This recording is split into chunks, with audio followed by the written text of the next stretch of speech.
Hi. I'm Kaylin. They said I failed. Not in loud, public arguments or some dramatic family meeting. It was more like a steady erasure, the kind you don't realize is happening until you're already halfway out of the picture frame. I first noticed it the year I stopped going home for Eid. It wasn't planned. I had a last-minute project deadline and texted to say I might be late. No one replied. When I finally checked social media, there they were, my parents, my brother, my cousins, everyone at the family table. Plates full, smiles wider, even the dog in the corner with a napkin around his neck. And not a single empty chair.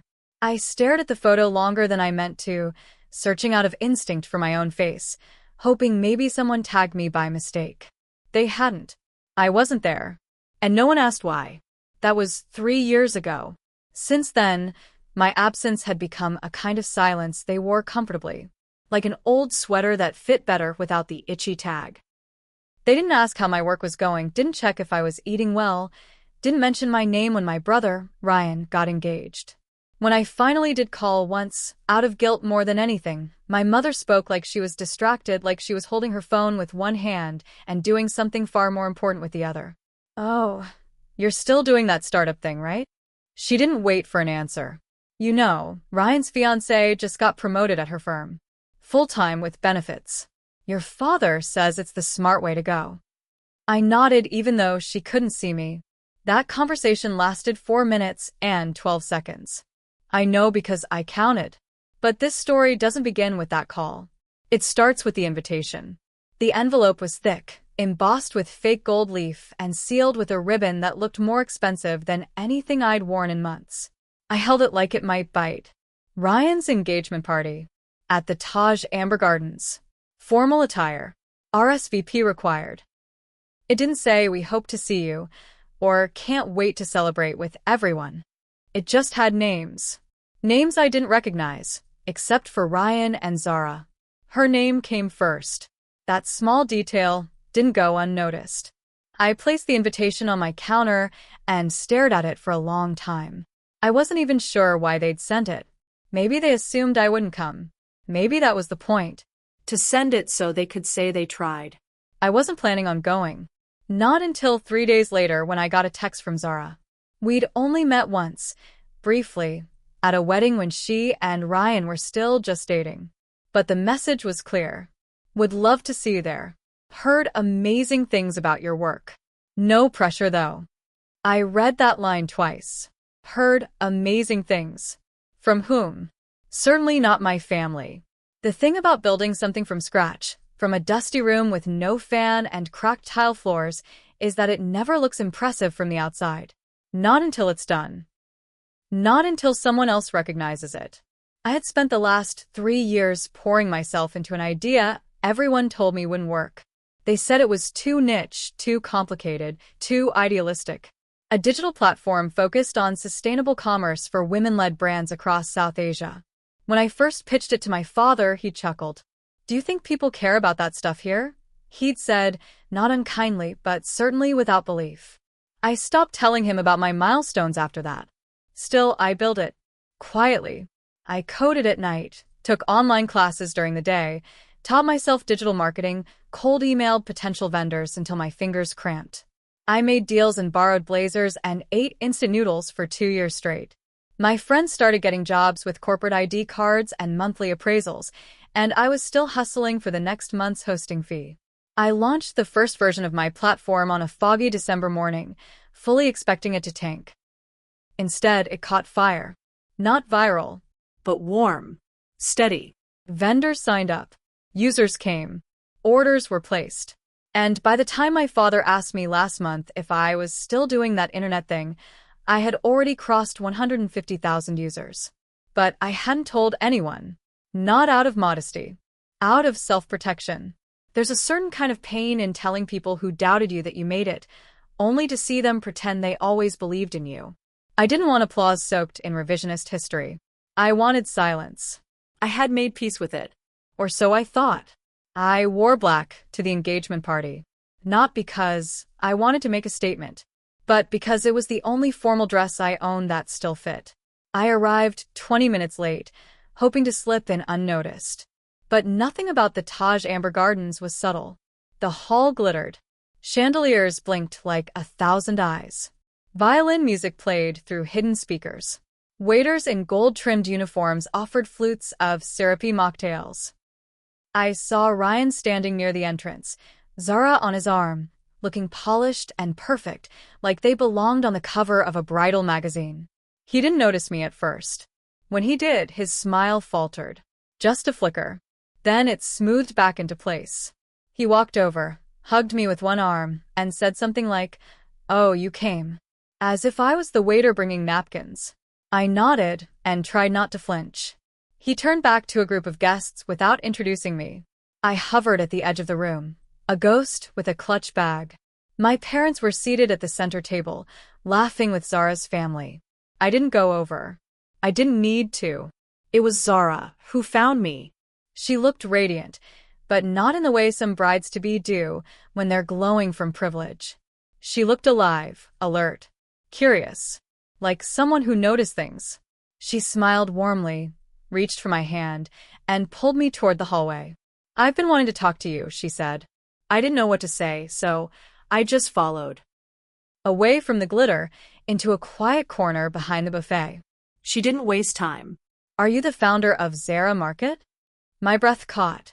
It was like being struck in the chest with something soft and heavy. I nodded slowly. She lit up. "I knew it. I saw your name in a Forbes Asia article last month. They didn't use your picture, but I remembered the description. You built that on your own, right?" I nodded again, still unsure if this was real. No one in my family had ever brought it up. No one had even acknowledged it. But she had found it. She knew. She looked at me like I was the main character in a story she had already admired. Not the background extra my family had pushed to the edge of every gathering. In that moment, something shifted. Not in her. In me. Because sometimes, it only takes one person to say the thing no one else dares to. One person to see you fully. And from that clarity, truth begins to wake up. But clarity is a dangerous thing. It wakes you up to what's been stolen, what's been hidden. And as I would find out that night, and the weeks that followed, being seen doesn't just make you visible, it makes you a threat. Because someone else had also recognized me. And not everyone was happy about it. I didn't sleep that night. Not out of excitement or joy, but because Zara's question had peeled back something inside me I hadn't realized was still raw. It wasn't just that she recognized me. It was the tone she said it in. Like it was something worth being proud of. Like I was someone worth being seen. For hours after I got home, I kept replaying the way her eyes lit up, the genuine shock followed by admiration. The way she said found her like it meant something. Because for so long, in my world, it hadn't. The next morning, I opened my inbox to an email I hadn't expected. A newsletter from a tech incubator I'd applied to over a year ago and forgotten. I skimmed through it absently until a name caught my eye. Zara Mahmood, speaking at the upcoming Women in Tech panel. My heart skipped. That's where she'd seen the article. It made sense now. Zara wasn't just beautiful or successful. She was informed, connected, curious. She wasn't marrying Ryan for some fairy tale checklist. She was smart enough to see the difference between status and substance. And that's when things started to unravel. 3 days later, I got a call from my mother. That in itself was strange. She never called me unless someone died or needed money. Her voice was clipped, almost cautious. She didn't mention the engagement party. Instead, she asked how I was. I waited for the other shoe to drop. It did, right on cue. Zara said she met you. She said you're doing some tech thing.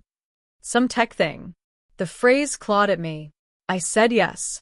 Her voice changed slightly, like she'd just realized she'd stepped into a conversation she wasn't prepared for. Your father, and I didn't know you were still pursuing that. I said nothing. She continued, fumbling. You should have told us if it was serious. Serious. I had been serious when I spent my rent money on server upgrades. Serious when I stayed up 3 nights straight debugging code before launch.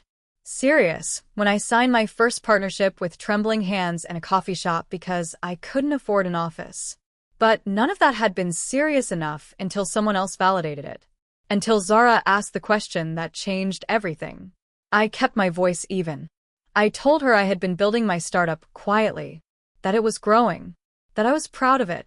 She made a sound halfway between a scoff and a hum. Well, don't get too caught up. It's good you're staying busy, but now that Ryan's settling down, we'll need more help with the wedding. Maybe you can design the invites? You've always been good with art things. Art things. I ended the call before I said something I'd regret. But it didn't stop there. A week later, Zara texted me again. She was planning a small pre-wedding dinner and wanted me there. Just a few close friends, she said. I hesitated. I knew Ryan wouldn't like it. I knew my mother would consider it unnecessary. But something in me had shifted. I wasn't just the forgotten sibling anymore. I was someone a stranger had seen and chosen to remember. The dinner was in a rooftop cafe, all fairy lights and soft music. Zara was radiant again, but this time in casual jeans and a sweater. She introduced me to her friends as the woman behind Zara Market, and they responded with genuine awe. They asked questions. They listened. And for the first time, I didn't downplay what I had built. I didn't shrink.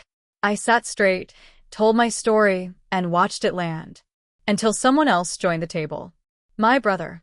Ryan wasn't smiling. He didn't greet me. He barely nodded at Zara's friends. He leaned close to her, whispered something. Her brows twitched for half a second, then smoothed over. But I saw it. The tension. The shift. When I excused myself to go to the washroom, he followed me. He didn't yell. Ryan never did. His power was in cold precision. What are you doing here? He asked, voice low. I said Zara invited me. He tilted his head slightly. Why are you letting her think you're something you're not? I blinked. What do you mean? He stepped closer. This founder thing. You didn't really build it. You got lucky. One article doesn't make you real. There it was. The truth. His truth. He wasn't mad that I'd succeeded. He was mad that someone else had noticed. I left the dinner early. The next day, I found out that Zara had posted a story tagging my business page. A shout-out, praising what I was building, and saying she was proud to be marrying into a family with such brilliance. The post was gone within 6 hours. Taken down. Not edited. Deleted. I never asked why. Instead, I did something I hadn't done before. I updated the About Us section on my website. I added my photo, my name, my journey. For 3 years, I had kept it anonymous, afraid of judgment, criticism, exposure. But now I knew what hiding had cost me. My voice. It didn't take long after that. First came a message from my aunt, the self-declared matriarch of the family. She asked, with faux politeness, if I could remove any personal branding from the site. It's just the family prefers privacy, she wrote. You understand. Then came the phone call from my father. Cold. Calculated. You're making things difficult. Ryan says Zara's confused. She thought you were involved in something big. Now she's realizing it's not that serious. Maybe you should take it down. And that was the moment the final switch flipped. It wasn't just about jealousy. It was control. Image. Ego. They couldn't stand that someone outside the family saw me as someone important because they had built their entire story around me being the failure. And now, if that changed, their version cracked. Their comfort with who I was. Disposable, silent, small would unravel. So I didn't take it down. I doubled down. I posted the full story. A video. My journey. The early failures. The nights spent wondering if I was enough. And the quiet victories. I showed the vendors who found dignity through their work. The mothers who used our platform to pay for their kids' school fees. I didn't need to say much. The impact spoke louder. The video went viral. Not overnight, but steadily. Quietly. Like my work always had. And then came the biggest twist. I received an invitation. Not from my family. From Zara. Her bridal shower. The invite was clear. Hosted by her, not the family. And below her name, it said special segment, Women in Leadership. I stared at the card for a long time. Not sure if it was a peace offering or a trap. But I knew one thing. I would attend. Because I wasn't afraid of being erased anymore. I was ready to write the rest of the story myself. The morning of Zara's bridal shower came with a thick, gray sky, as if the world itself was hesitating. I held the invitation in my hand for a while, wondering why I was nervous. This wasn't a party. It was a battlefield wrapped in white lace and floral centerpieces. I'd been to enough family events to know appearances always mattered more than intentions.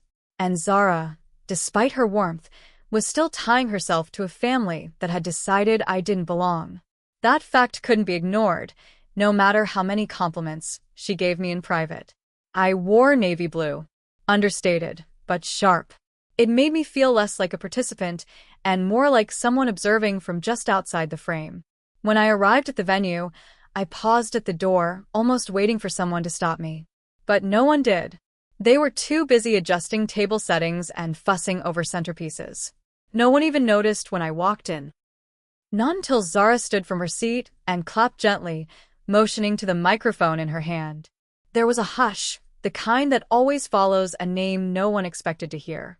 "And now," she said, smiling directly at me, "I'd like to introduce someone who has inspired me more than she knows. A woman whose journey reminds me that resilience doesn't always wear a crown. It sometimes wears silence. But not anymore." All eyes turned. I felt the pressure, like heat on my skin.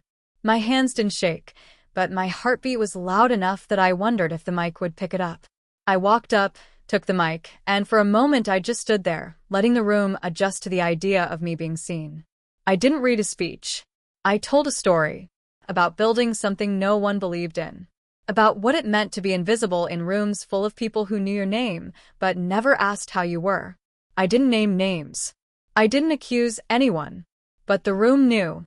They always knew. They just hadn't heard it out loud before. When I finished, the applause was quiet but sincere. Zara hugged me. Her eyes shimmered. And then I saw it, just over her shoulder. My mother, arms crossed, eyes hard.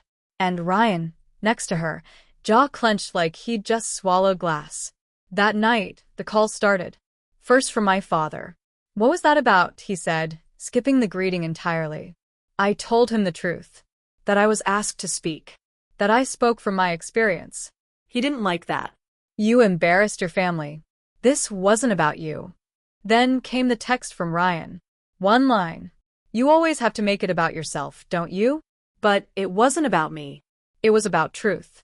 And it only got messier from there. 3 days later, I got an email.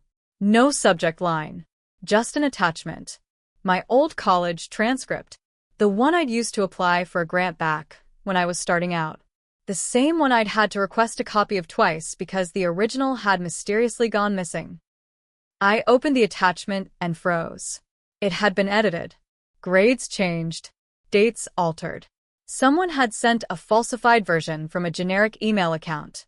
I wouldn't have thought much of it, except it had my name, my ID number, and a tiny signature I remembered forging once during a panic attack in my 3rd year when I missed a deadline. Someone was trying to discredit me. I didn't know who. But I had a guess. The same week, my platform's backend was attacked. Not a major breach, but enough to trigger alerts. Failed login attempts. Someone trying to access vendor data. My hosting provider flagged it. When I asked for the IP logs, one address stood out. Traced to a device under Ryan's name. An old laptop he'd gifted to the family but had clearly kept using. I sat still for a long time. He wasn't just angry. He was sabotaging me. That night, I packed a bag and went to stay with a friend. I didn't feel safe. Not physically, but emotionally. I knew what gaslighting looked like. I knew how easily people could twist stories, rewrite timelines, paint you as ungrateful or unstable. And I wasn't going to let them corner me again. I needed proof. Not to fight them, at least not yet, but to protect myself if they tried to turn the narrative. So I began documenting everything. Emails, messages, screenshots, phone logs, the edited transcript, the login attempts. I even started recording my calls with a small disclaimer. It felt paranoid, but necessary. They tried to erase me before, quietly, passively, but now they were being messy. Desperate. And desperate people are dangerous. Then Zara called. Her voice was different. Uneasy. I think something happened, she said carefully. Your brother asked me to stop talking about your business. He said it's upsetting the family. I asked if she was okay. She said yes, but I didn't believe her. Something had shifted. The next morning, my business PayPal account was flagged. Fraud alert. Someone had filed a dispute claiming I charged them for services never rendered. Except I knew the name attached to the complaint. A cousin. One I hadn't spoken to in 2 years. One who didn't even have a vendor account. I forwarded the details to my lawyer. But it was getting clearer. They weren't just upset. They wanted to ruin me. So I did the one thing I never thought I would. I wrote a letter. Not an email. Not a tweet. A real letter. Addressed to every single member of my family. Not with anger. Not with threats. Just facts. Dates. Events. Screenshots. I printed them. Packaged them neatly. And sent them through certified mail. No cover note. No flerists. Just a copy of the story they thought I wouldn't tell. Within 2 days, the silence cracked. An aunt called to say she had no idea. A cousin messaged to apologize. Even my mother sent a half-hearted text. You didn't have to do that. But I did. Because no one else was going to speak for me. And then Zara showed up at my door. She looked tired. Makeup smudged. Hair pulled back too tightly. I moved out, she said, standing in the hallway like a storm. Not because of you. Because of everything. I didn't ask questions. I didn't need to. We sat on the floor of my apartment, eating crackers and sipping lukewarm tea. She told me how the family had twisted everything. How Ryan tried to convince her I was lying unstable, using my business to create attention. How he'd said I was trying to make her look bad. And how, when she pushed back, he snapped. Said things no one should ever say. I'm not marrying into that, she said, voice firm. I want something honest. Something real. And just like that, the illusion broke. My brother's engagement ended quietly. No big announcements. No explanations. Just a deleted Instagram highlight and a returned engagement ring. And for once, I wasn't the one being erased. They couldn't delete me anymore. Because now I had receipts. And I had truth. But this wasn't the end. It was just the reckoning. It would be comforting to say everything got better after Zara walked away from the engagement. That the truth changed how people treated me. But the truth doesn't fix people. It just exposes what they've always been. My phone didn't light up with apologies. No one knocked on my door with tears and explanations. What I got instead was silence, the kind that follows a house when all the furniture's been stripped out. Hollow. Cold. Familiar. I didn't mind. Not anymore. What I wasn't prepared for, though, was how the silence spread. Ryan left our family's WhatsApp group 2 days after Zara returned the ring. My mother didn't mention it. She just started forwarding religious quotes about honor and patience, as if scriptures could patch the holes in her son's credibility. My father didn't call, but I heard from a neighbor that he'd been asking if I was seeing a therapist, as though the only reason a woman would speak her truth is if something was mentally off. I kept building. Work became a refuge. My platform started attracting attention, not just from users but from investors. A small angel fund reached out. They wanted to talk about scaling. The first time I walked into their office, I wore the same blazer I'd worn to a cousin's wedding where no one had spoken to me. This time, people shook my hand. They listened when I talked. They asked smart questions. And when the lead investor leaned across the table and said, "You've built something rare," I didn't cry. But I did excuse myself afterward and spend 10 minutes in a restroom stall just breathing. 1 week later, I signed my first funding deal. And still, no one from my family said a word. Then came the phone call I never expected. It was Joy. My youngest cousin. The one who used to sit beside me at family dinners because you're the only one who lets me talk about weird books. She was older now. In university. Independent. Curious. Her voice trembled when she spoke. I know I shouldn't be calling, she said. But I saw everything. The screenshots. The video. I just wanted to say, I believe you. That sentence did something to me. Not because it changed the past, but because it made the wait feel a little less impossible. I didn't ask her to take sides. I didn't tell her what to do. But 3 days later, I saw she'd unfollowed Ryan. Quiet, digital rebellion. Small, but loud in its own way. And then something strange happened. A message from a journalist. A piece on women founders breaking the silence in male-dominated families. They wanted to interview me. I said no at first. I didn't want to be a spectacle. But when they sent a draft of the piece, already written, already researched, I saw names I recognized. 3 other women. 2 in tech. 1 in healthcare. All with the same thread running through their stories. Families who loved them until they succeeded. Then turned. The writer had one request. A quote. A sentence from me, to include at the end. I sent. Silence doesn't mean you're wrong. Sometimes it means you're finally done apologizing for being right. The article went live on a Sunday morning. By noon, it had already been shared over 10,000 times. I didn't tell my family. I didn't need to. By Monday, my inbox was full of messages from strangers. Women who'd left family WhatsApp groups quietly. Who'd paid for brothers' weddings only to be uninvited.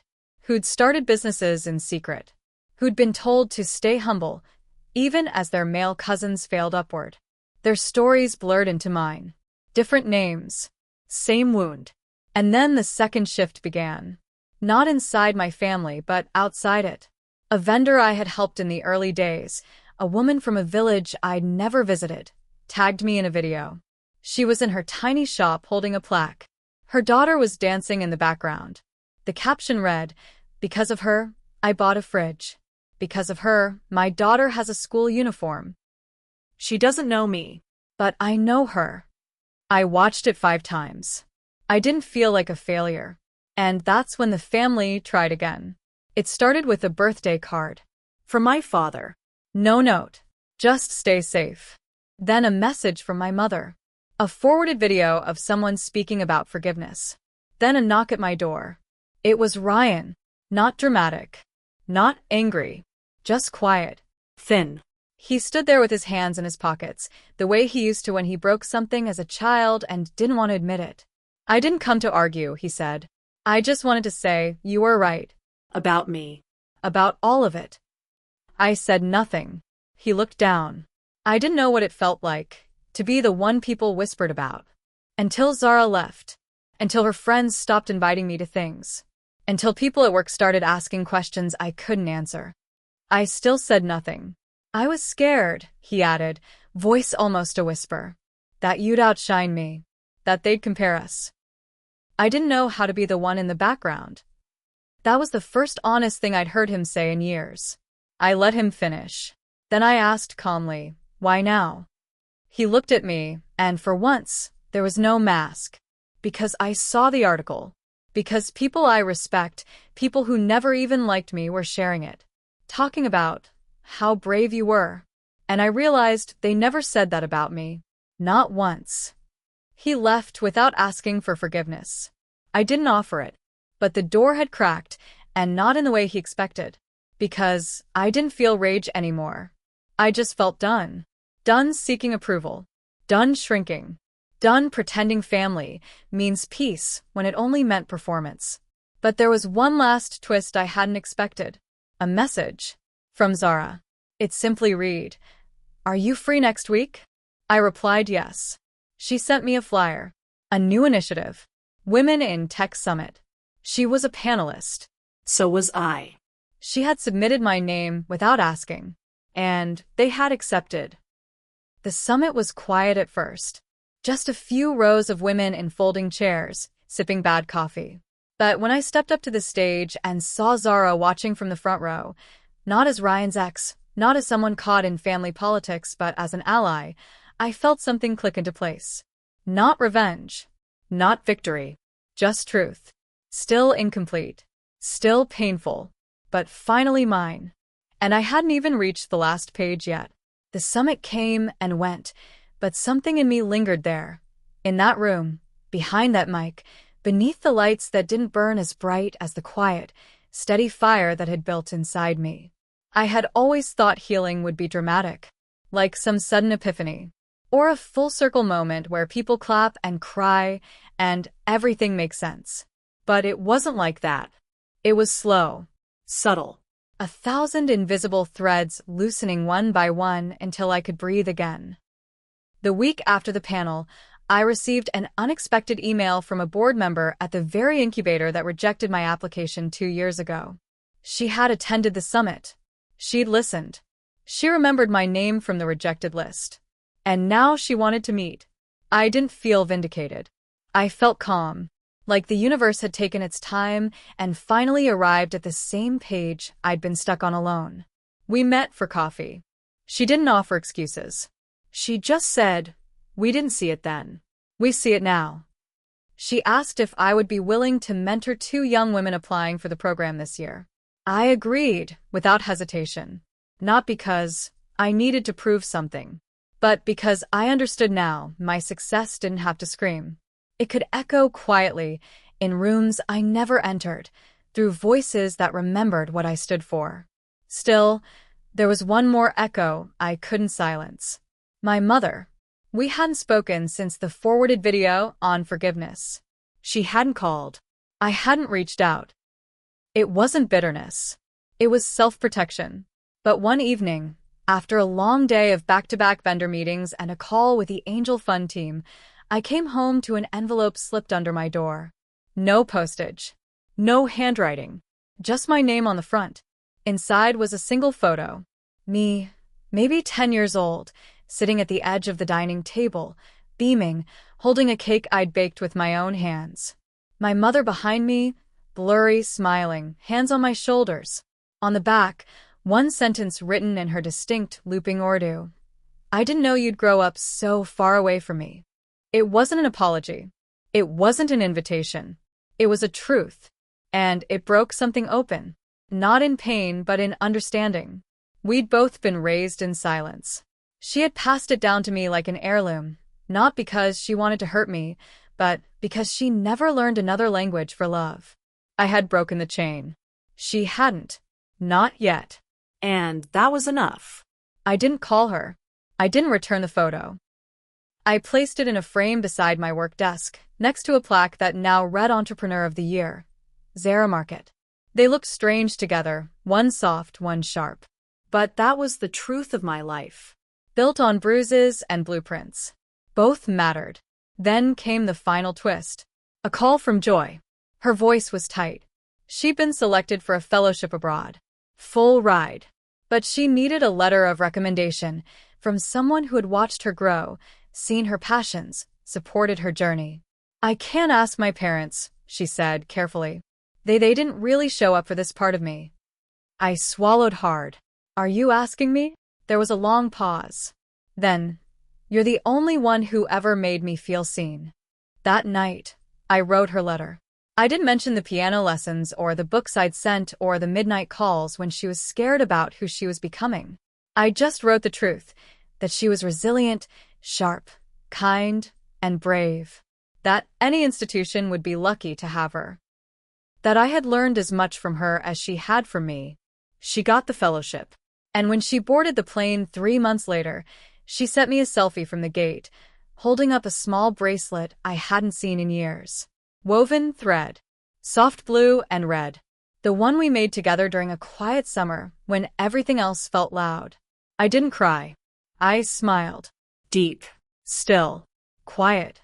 Because for all the people who had tried to silence me, erase me, fold me into corners I didn't fit, one person had remembered. Had carried a piece of me halfway across the world. And that was legacy. Not in titles. Not in applause. But in truth passed forward. Weeks passed. Months. The noise quieted. My business grew. I hired a team. We expanded to 2 more countries. I began sleeping better. Laughing louder. Walking into rooms without folding my shoulders in. And then one day, I was invited to a family wedding. Not mine. Not Ryan's. A cousin. I almost didn't go. But something told me to. Not to prove anything. Not to mend what could no longer be stitched. Just to stand in a room I once feared and feel the weight lift. So, I went. I wore white, not to blend in, but because I wasn't hiding anymore. The hall buzzed with familiar voices, but none held the same power they once did. Some cousins smiled with cautious kindness. Some avoided my eyes. One aunt patted my hand and whispered, "I read the article. I didn't know." And Ryan? He didn't speak to me. But he didn't look through me either. Progress comes in strange forms. Toward the end of the night, as I slipped on my coat, a girl I didn't know, maybe 15, shy, tapped my shoulder. She held out her phone, shaking slightly. "Are you the founder?" she whispered. I smiled. Yes. "I am." She grinned like I had handed her something sacred. In that moment, I knew the story had outgrown the silence. It was louder now. Stronger. Living in the mouths of girls who are watching. Learning. Becoming. Not failures, but founders. Just like I had always been.